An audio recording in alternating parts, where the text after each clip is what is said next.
I heard right after you sold PayPal, before the other two companies, you went and bought a McClaren S1 because F1, yes. F1. Right. Sorry, no, that's the same part. So right, because, partially because you were going to race cars with Jim Clark and Larry Ellison. No, well, not really. No, actually, and I never did. Although that was one of the things that was sort of talked about at one point, but I never did. In fact, I've never raced anyone with McClaren. I had it for several years. I put 11,000 miles on it, and I drove it from LA to San Francisco. It was my daily driver, which is a crazy car to have as a daily driver, particularly on the 405. So, but I understand when you got it, yeah, you're driving down 280, and you wrecked it. No, well. And let me just tell the story, and then you can correct it, because the story's great, and I hope it's yeah, true. let's see if the story that you tell is actually how that compares to the reality, because the reality is pretty messed up. So, hopefully the reality's better. So you wreck the car, you get out of the car, you're doubling over with laughter, and the person with you said, "Why are you laughing that you just wrecked this car?" And you said, "No, you don't know the funny part. It wasn't insured." Well, the punchline's correct.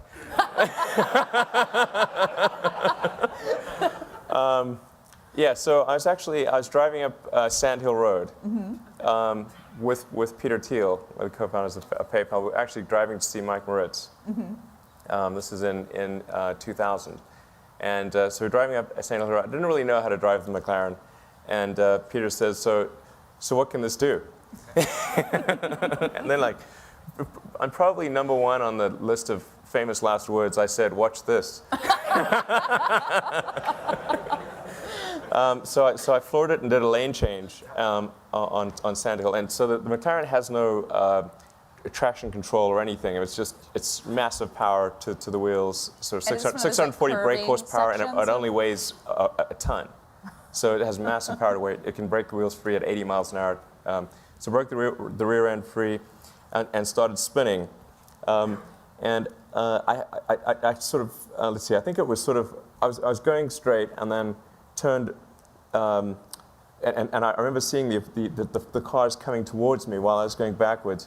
And then we hit an embankment, sort of a 45-degree embankment on Sand Hill, which tossed the car into the air like a discus. And it kept rotating with about 3 foot of air clearance, according to witnesses. And then slammed down on the ground, going the original direction. And we blew the suspension out. Now, it didn't actually wreck the car. The core chassis and the engine were okay. Thank God. But all the glass and the wheels and everything was shredded, and there was massive body damage in the front and rear. Yeah. And did you start laughing?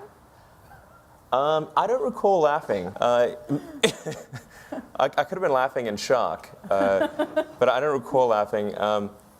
And then Peter hitched a ride to Mike. I waited while the fire truck and the ambulance arrived, and then finally Did Peter Thiel literally hitch a ride?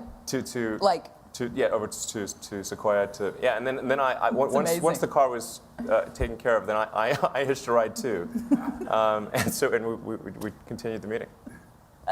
I'm picturing you and Peter Thiel like that scene in Tommy Boy, where like the deer, and you're both like and like. Yeah, really.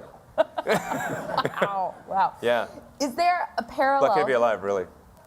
I should say so. Yeah. Is there a parallel with how you build companies in that story? I hope not. Let's see what this thing can do. Yeah, watch this. That could be awkward with a rocket launch.